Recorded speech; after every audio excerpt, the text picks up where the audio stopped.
Hello everyone. Greetings of the day. I, Mrs. Usha Vasani, welcome you all to RKC Online Social Studies class. Today we are going to continue chapter number 15, The Coming of the British. Today is part 4.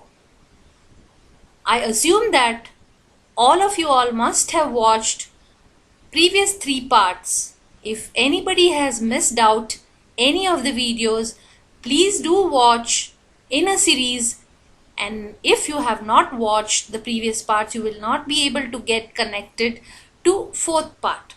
So I request you all to first watch the first 3 videos and then get connected to part 4. So children, let's begin today's learning. Students, in the first video, we learnt about the different periods of India, that is ancient, medieval and the modern. Then we also tried to understand about our own country, India. The second video was basically on the Battle of Plassey.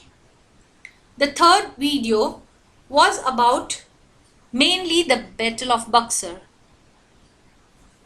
Today's learning objective would be to know what happened after the Battle of Buxar. Also, we would understand that what was the Treaty of Allahabad. After the treaty was signed, there was a lot of discontent among the Indians, and finally it resulted in uprising of the revolt. So we will understand about all these points in today's learning, and these are the learning objectives of today's video. So before starting the main learning, I would just do a small recap about the beginning of the British rule in India. The British were basically ambitious and wanted to take complete control of trade by defeating their European rivals, particularly the French. Thus, they established a factory in Bengal and also set up their own army. They also began to build walls to protect their trading posts at Fort William in Calcutta. The Nawab of Bengal, Siraj-ud-Dowlah, I hope you all remember this, children. So at that time, Nawab of Bengal, Siraj-ud-Dowlah, ordered the British to remove the walls. When they refused, it led to the battle, and that was the first battle, and that was the Battle of Plassey in 1757. The British army under Robert Clive won the battle. A few years later, the British waged war again against the combined forces of Nawab of Bengal. Before I proceed, I will remind you that one of the army head of Nawab of Bengal, that is Siraj-ud-Dowlah, was Mir Jafar, and he betrayed the Nawab, and then he was replaced on the throne after Siraj-ud-Dowlah was killed. But very soon, within 3 years, again he was also replaced by his own son-in-law Mir Qasim. So now, after few years, the British waged another war against the combined forces of Mir Qasim, the Nawab of Bengal, Shuja-ud-Dowlah, the Nawab of Awadh, and Shah Alam, the Mughal emperor.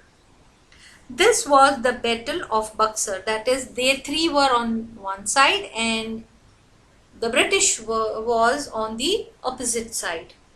So this battle also was a mark in Indian history, and that came to be known as Battle of Buxar, which was fought in 1764.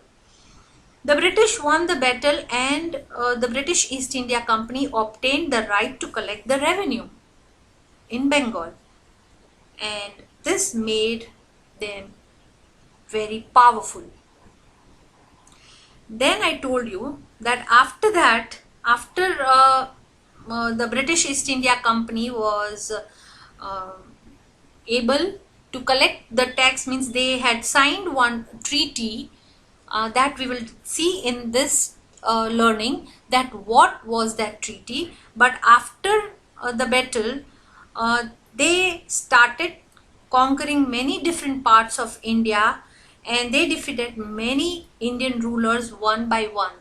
But for doing this, before this, they introduced two policies. One was subsidiary alliance, and in that policy, uh, the British gradually started imposing, means Lord Wellesley, Richard Wellesley, he introduced this policy of subsidiary alliance. And under this policy, if an Indian ruler accepted certain conditions, the British East India Company would protect him.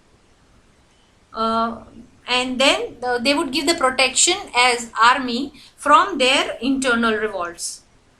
But the conditions were that the ruler would keep a troop of British army and pay them, means they would be paid by from the treasure of the king.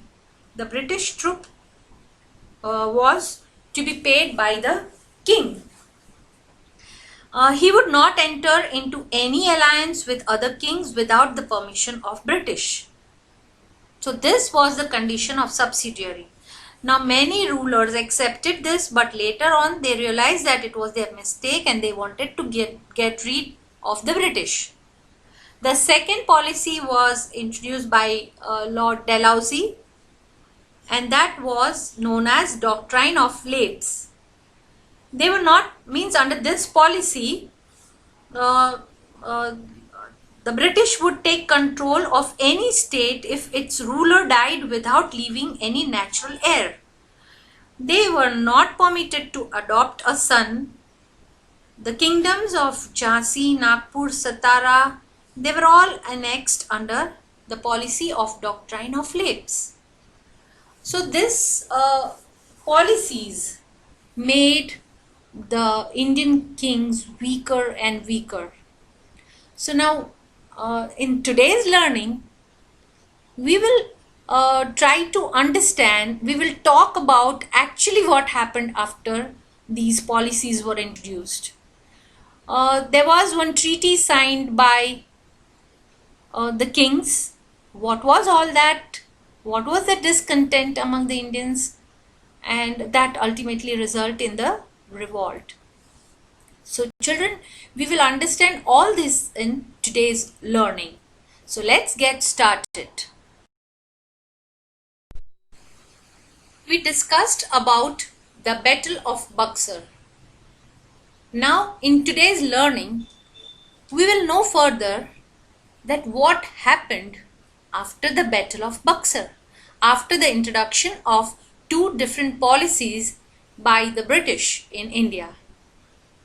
So after the battle ended, the joint armies, as we know about the Buxar, that the joint armies of Mir Qasim, the Nawab of Awadh, and the Mughal Emperor Shah Alam II were defeated by the British.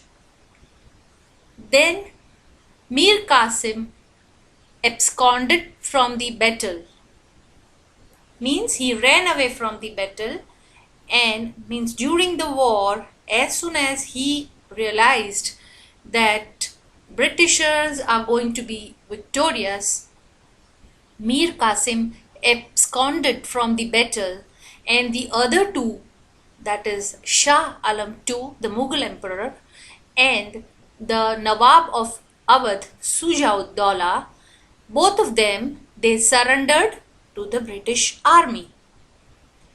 The battle resulted in 1765 with the Treaty of Allahabad, in which the Mughal Emperor Shah Alam II gave the sovereignty of Bengal to the British. The outcome of the battle was the misuse of Farman, that is, the grant which was given to them to trade, and also the trade expansionist aspiration of the English. Means they were given permission, farman, the grant to trade, but that was not it. They wanted to expand their trade more and more throughout different areas of India.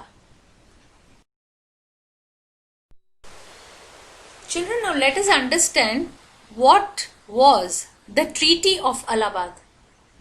Though what was treaty is not included in our course book, but still I would want you all to know and get connected through the whole journey of British in India.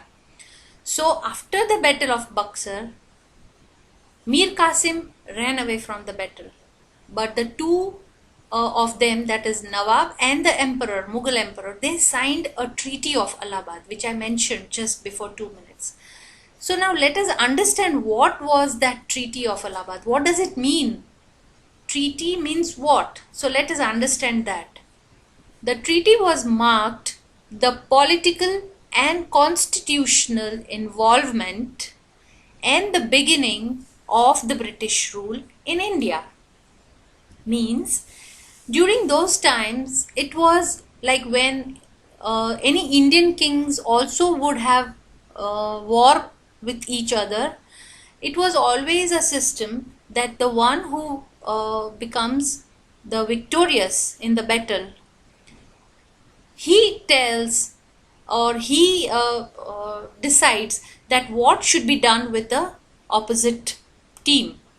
So in the same way, even British, they decided to make these two sign the treaty, means the document in which they would sign some conditions given by the British. So the condition given by the British was that they wanted political and constitutional involvement in the ruling of India, in the ruling of Bengal, as on that time they wanted to take over the complete charge of eastern part of India. Now after the defeat, based on the terms of agreement, Shah Alam II signed the treaty on 16th August 1765 to Robert Clive and granted the East India Company the Diwani rights. Now what is Diwani rights? Diwani rights means the right to collect taxes on behalf of emperor from the provinces of Bengal, Bihar and Odisha. Means whatever revenue, whatever tax which was collected by the king during those times, now that would be collected by the British people. So that was actually the Treaty of Allahabad.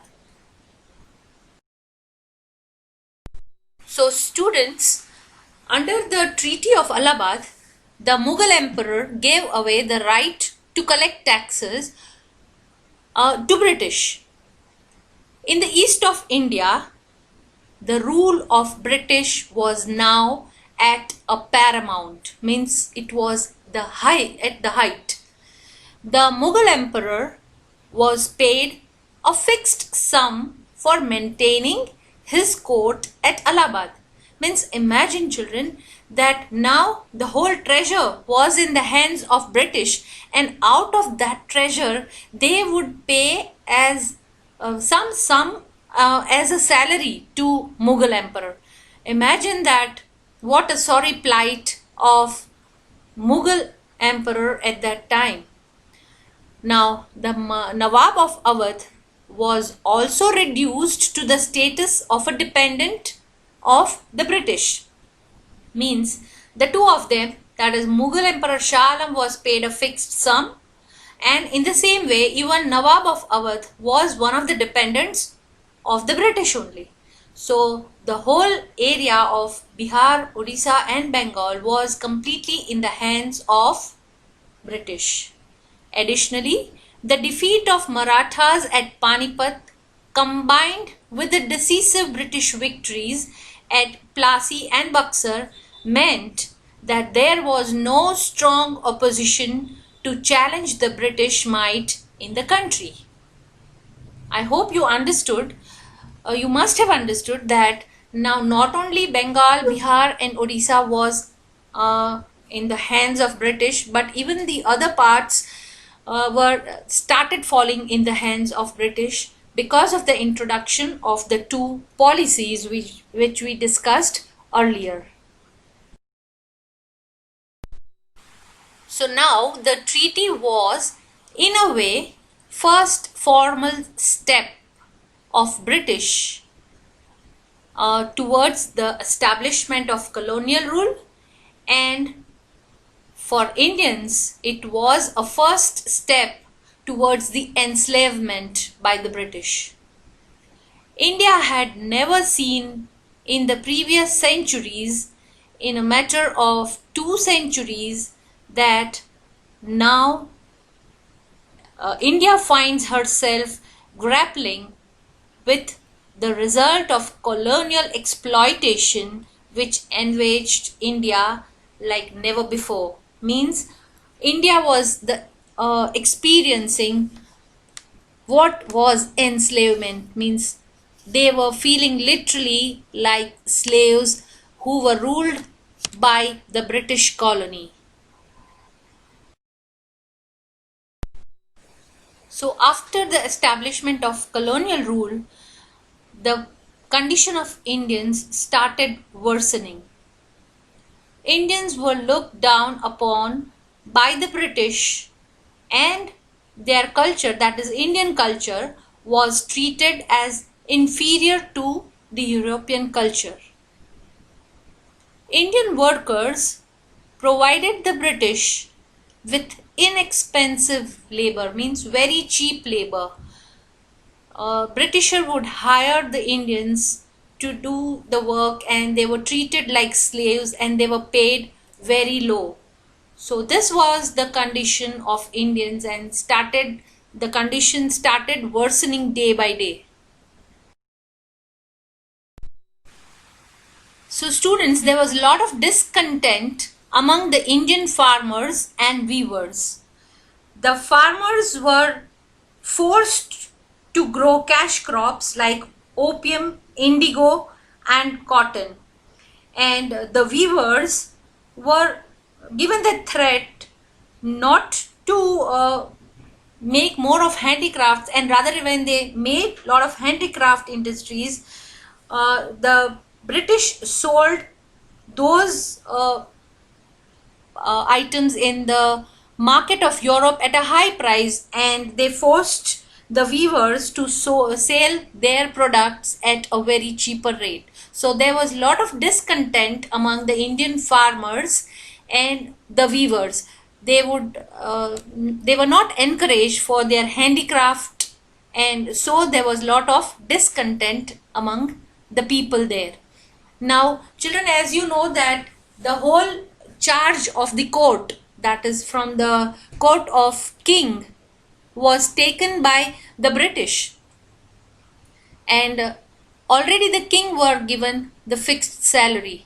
So in the court, which importance the farmers and the weavers used to get was now no more given that. So they were not given any importance, and hence they became unemployed. Their handicraft were either purchased in a very cheap rate, or else they were not purchased at all. So this was the condition of the farmers and the weavers. Students, there was also discontent among the Indian soldiers. They were paid very low salary in comparison to the British soldiers. So there was a lot of prejudice happening during that time.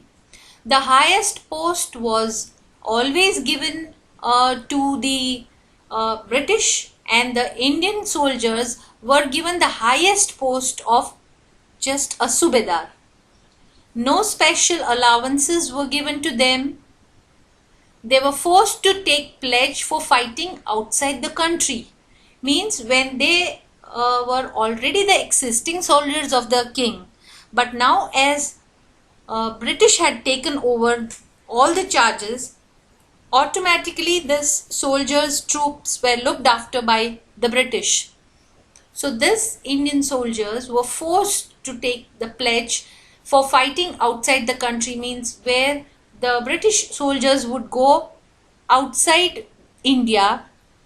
Even the Indian soldiers were forced to go with along with the British soldier to fight for Britain, as the team of British people, as a army of the British people. So this was the condition. And after doing all this, also they were not given any special allowances. They were not given high posts. They were paid lower than the British soldiers. The highest post whatever Indian would get was just a subedar, means like a havaldar. They were not given or offered any higher posts in the army. So even there was lot of discontent among the Indian soldiers.